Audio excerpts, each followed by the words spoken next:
नमस्कार दोस्तों, कैसे हैं आप? उम्मीद है आप बहुत अच्छे होंगे। तो चलिए सुनते हैं एक और कहानी अपनी दोस्त रेनू की जुबानी। एक व्यापारी व्यापार करने के लिए एक शहर से दूसरे शहर जाता था। बीच में रेगिस्तान का कुछ इलाका पड़ता था। वह आदमी एक निगेटिव सोच वाला इंसान था। हमेशा शिकायत करता रहता था कि मेरे पास ये नहीं है, वो नहीं है, इसकी कमी है, उसकी कमी है। एक दिन वह रेगिस्तान से गुजर रहा था। तभी उसकी पानी की बोतल खाली हो जाती है और उसे बड़ी ज़ोर की प्यास लगती है। लेकिन रेगिस्तान में पानी ना मिलने की वजह से उसे बहुत गुस्सा आता है और बोलता है कि कितनी ख़राब जगह है, ना कोई पेड़ ना पानी, रास्ता भी लंबा है, रेगिस्तान पार करना पड़ता है। तभी आसमान की तरफ देखकर कहता है कि भगवान, ये कैसी जगह बना दी है आपने। अगर मेरे पास बहुत सारा पानी होता, बहुत सारे संसाधन होते तो इस जगह पर हरियाली कर देता, बहुत सारा पेड़ लगा देता।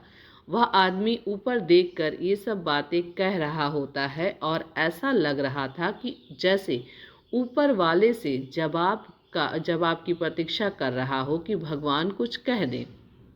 अब चमत्कार ये हुआ कि वह जैसे ही नीचे देखा, उसे अपने आंखों के सामने एक कुआं दिखाई दिया।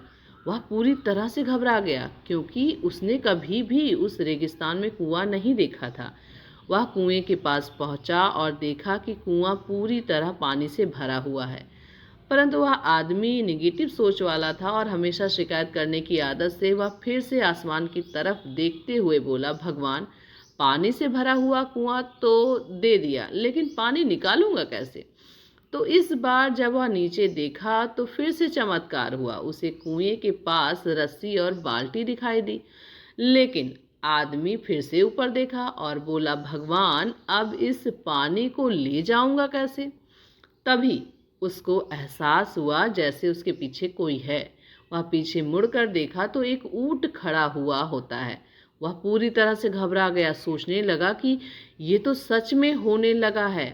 मैं बातों बातों में कह तो दिया, अब मुझे यहाँ हरियाली करनी पड़ेगी और पेड़ लगाने की जिम्मेदारी लेनी पड़ेगी। आदमी को पानी से भरा हुआ कुआं मिल गया, बाल्टी और रस्सी मिल गई, पानी को ले जाने के लिए ऊंट भी मिल गया, सब कुछ मिल गया।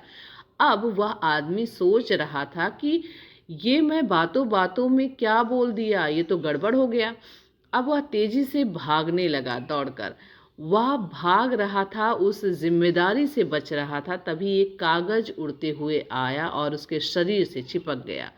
उसने जब उस कागज को देखा तो उस पर लिखा हुआ था कि मैंने तुम्हें पानी दिया, कुआं दिया, रस्सी और बाल्टी दिया, पानी को ले जाने के लिए साधन दिया, फिर भी क्यों बचकर भाग रहे हो? उस आदमी को लगा कि मेरे साथ पता नहीं क्या हो रहा है। वह दौड़ते दौड़ते रेगिस्तान को पार कर लिया, लेकिन उस रेगिस्तान को हरा भरा नहीं बनाया। जी हाँ दोस्तों, हम में से बहुत सारे लोग ये कहते हैं कि बड़े स्कूल में पढ़ लिया होता या बड़े कॉलेज में चला गया होता तो ये कर लेता, अगर मेरे पास बहुत सारा पैसा होता तो ये कर लेता, मेरा बॉस मेरा साथ नहीं देता, नहीं तो मैं पता नहीं क्या कर देता। हम हमेशा शिकायतें ढूंढा करते हैं, अपनी जिम्मेदारी से बचकर भाग रहे होते हैं। ये कहानी हमें ये सिखाती है कि लाइफ में हम जो कुछ भी कर रहे हैं 100% जिम्मेदारी हमारी है कि उस काम को बिना किसी शिकायत के पूरा करें। तो दूसरों पर दोष देना, उनकी गलती बताना बंद कीजिए और अपनी गलतियों को सुधारना शुरू कीजिए।